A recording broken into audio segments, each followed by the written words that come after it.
મિત્રો, અમદાવાદની સેપ્ટ યુનિવર્સિટીમાં હાલ એક પ્રદર્શન ચાલી રહ્યું છે, જે માત્ર ડિઝાઇન જોવા માટે નથી, પણ ડિઝાઇન વિચારવા, સમજવા અને અનુભવવા માટે છે. અને આ પ્રદર્શન છે ક્રિસ્ટોફર એલેક્ઝેન્ડર, વિશ્વ પ્રસિદ્ધ આર્કિટેક્ટ, ડિઝાઇન થિંકર અને લેખકનું. તેમની ડિઝાઇન ફિલોસોફી એટલી અસરકારક હતી કે તેમને ફાધર ઓફ પેટર્ન લેંગ્વેજ કહેવામાં આવતા. તો આવો જાણીએ કોણ હતા ક્રિસ્ટોફર એલેક્ઝેન્ડર અને કઈ બાબતે છે આ પ્રદર્શન.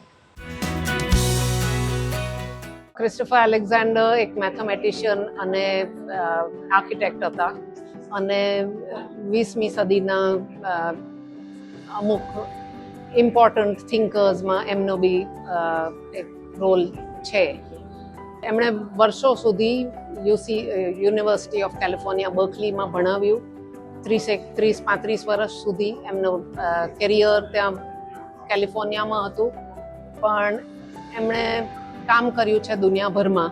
એકચ્યુઅલી શરૂઆત કરી હતી અહીં અમદાવાદની આગળ બાવલા ગામ છે, ત્યાં એમનો એમ કહેવાય કે ફર્સ્ટ પ્રોજેક્ટ એ બાવળા ગામમાં એક નાની પ્રાથમિક શાળાનું કન્સ્ટ્રક્શન કર્યું. એ એમનો પહેલો પ્રોજેક્ટ હતો. પહેલી એમના જે કામો અહીં બતાવ્યા, એક્ઝિબિશનમાં બતાવ્યા છે, એ પહેલીવાર ઇન્ડિયામાં અને એશિયામાં પહેલીવાર એક્ઝિબિટ થયા છે. એલેક્ઝેન્ડર કહેતા હતા કે બાંધકામ કેટલું સુંદર દેખાય છે એ મહત્વનું નથી, પણ એ જગ્યા માણસોને સુખ, શાંતિ અને હૂંફ આપે છે કે નહીં તે જરૂર વિચારો. તેમના માટે ડિઝાઇનનું સાચું માપદંડ એટલે દરેક જગ્યામાં પેટર્ન શોધવી. ક્રિસ્ટોફર જો કે 2022માં ગુજરી ગયા, પણ એમના વાઇફ મેગી અને એમના સિનિયર એસોસિએટ આર્ટેમિસ, એ લોકો આપણને જ્યારે પસંદ કર્યા આ મટીરિયલ ડિજિટાઇઝ કરવા માટે, તો બધું ઓરિજિનલ મટીરિયલ જે આપ જોઈ રહ્યા છો, બધી ફ્રેમ્સમાં બધું જ ઓરિજિનલ મટીરિયલ આપણી પાસે 4 ફેઝમાં, અલગ અલગ ફેઝમાં છેલ્લા વર્ષ ઉપરથી આપણી પાસે આવ્યું છે. અને આપણે એક પેપરને ડિજિટાઇઝ એમના સ્પેસિફિકેશન પ્રમાણે ડિજિટાઇઝ કર્યું છે. અને આ બધું મટીરિયલ છેવટે એમને પાછું જવાનું છે. તો પાછું જતું રહે એ પહેલાં આપણી પાસે આ મટીરિયલ આવ્યું છે, તો we decided and we thought કે it would be a great idea કે આપણે આ મટીરિયલને ઇન્ડિયામાં પહેલીવાર પબ્લિકમાં ડિસ્પ્લે કરીએ. અને એટલે જ આ એક્ઝિબિશનનો વિચાર આવ્યો. દુનિયાભરમાં એમની ચોપડીઓ વંચાતી હતી. એમની જે એક ચોપડી છે પેટર્ન લેંગ્વેજ, એ તો બધાને જ આમ કે બધા જાણે છે અને વાપરે છે.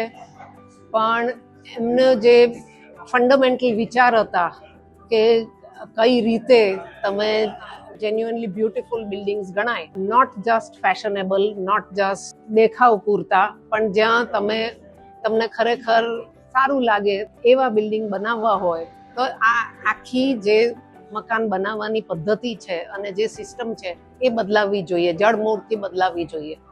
અને એ બતાવવાનું આ ટ્રાય કર્યું છે થ્રુ ધીસ એક્ઝિબિશન. એમનું હતું કે જે પણ આપણે મકાનો બનાવીએ છીએ એ એવા હોવા જોઈએ કે જેમાં ફિલિંગ્સ હોય. અને એટલા માટે એમણે ચોપડીઓ લખેલી છે, અને એ ચોપડીઓમાં બી ખાસ કરીને પેટર્ન લેંગ્વેજ અને નેચર ઓફ ઓર્ડર, એ એમની જે ચોપડીઓ છે એ આર્કિટેક્ચરલ ફ્રેટર્નિટીમાં વર્લ્ડ ઓવર ફેમસ છે. જગ્યા સાથેનો આપણો સંબંધ, બિલ્ડિંગ સાથેનું આપણું જોડાણ અને જીવન સાથેનું આપણું સંતુલન, આ બધું જ એલેક્ઝેન્ડર આપણને નવી રીતે સમજાવે છે. તેમના શબ્દોમાં કહીએ તો a building is alive only when it makes the person inside feel alive. बहुत ही अच्छा एग्जीबिशन किया है. The Sept Archives ने brilliant work है. It is really good that they have put in a lot of effort. So happy कि यहाँ पर हम आ सके. And the Indian building में भी बावला की building cover करी है. So I think it's a creditable job by the Sept Archives. જે આર્કિટેક્ટ્સ છે આજના ડે એન્ડ એજમાં ઘણા લોકો એમની બુક્સ એમના બાઇબલની રીતે લેતા હોય છે અને વાંચતા હોય છે. ધ ડિઝાઇન્સ આર લવલી, બહુ જ દેર એઝ એન ઇન્સ્પિરેશન. સસ્ટેનેબલ આર્કિટેક્ચરનું આટલું સરસ ડિસ્પ્લે અહીંયા છે. 23મી ડિસેમ્બર સુધી એલેક્ઝેન્ડર જેવા વિચારકોનું ચાલનાર આ પ્રદર્શન માત્ર અમદાવાદ જ નહીં, પરંતુ ડિઝાઇન જગત માટે સોનેરી પાના સમાન છે અને ખરા અર્થમાં છે ગુજરાત માટે good news. Good news Gujarat માટે અમદાવાદથી ક્ષમા કામદારનો રિપોર્ટ.